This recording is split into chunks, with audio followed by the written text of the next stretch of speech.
All right. Hello, my name is Gunnery Sergeant George Foster. I've been a Marine for 17 years. I'm currently stationed at Camp Pendleton in Southern California. To become a Marine, some people get recruited. We have recruiters that go to schools, or you see TV commercials with a 1-800 number to dial.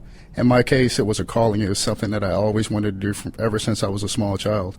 I wanted to grow up and be G.I. Joe from the action figures that I played with. I joined the Marine Corps immediately after high school. Like that, I come from Baltimore City in Maryland. My boot camp was pretty rigorous. It was my first time away from home. Drill instructors yelling at you. From the outside, and when you're going through it, it feels like abuse, but it's really not, because the training that I received in boot camp prepared me for what I would have to deal with later on in my career. When you're in a combat situation where everything's going on around you wrong, but you have to make sure that everything gets done right. So it's to desensitize you for stress.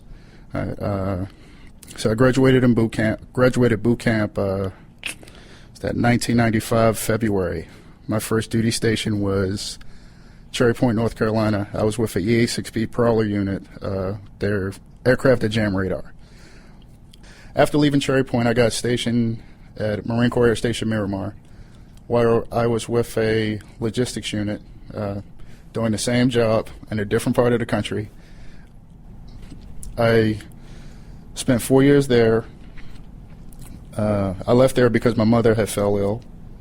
Went to a C-130 unit, which is a cargo aircraft, doing the same job in a different place. I left C-130s when I got promoted. Came over to F-18s again, which was really, really rough this time. While with that unit, I went to Afghanistan. That was a different type of war deployment for me.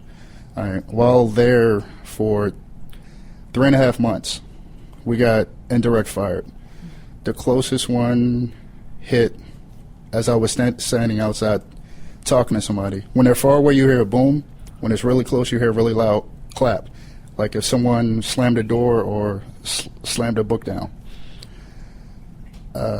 Because of that event and some of the things that happened while I was over there, I developed PTSD. I still deal with it now. Post-traumatic stress syndrome. So I take medication for it, and I go to counseling for it. But that wasn't enough. While I was in Afghanistan, I actually felt suicidal. So I was trying to decide, okay, how could I kill myself without it hurting like that? And I never really figured it out.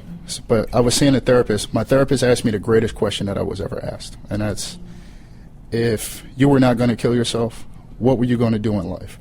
Make me a list. So I made a list, and becoming an Ironman triathlete was one of my goals. So finishing out my career, getting my degree. I have a 17-year-old son, to help him into his adult life, and to finish iron distance triathlon. So I started training. She introduced me to someone who helped me train. I signed up for a race. Last year I finished the 70.3 Ironman here in Oceanside, and I'm training up now for Ironman Arizona next year. But endurance sports has been one of the things that has helped me deal with the post-traumatic stress syndrome, and also it helps me channel my mind to ignore the panic attacks when I have to be here at work or what have you.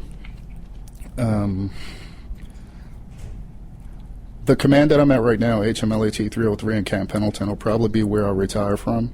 I have, I think, 27 months left. Then I'll be at 20 years, so I'll be barely 38 years old, finishing up my career and working on my next life adventure. But I really recommend anybody, serve the military, serve the country, because it gives you a greater love for being, part of whatever nation you're a part of.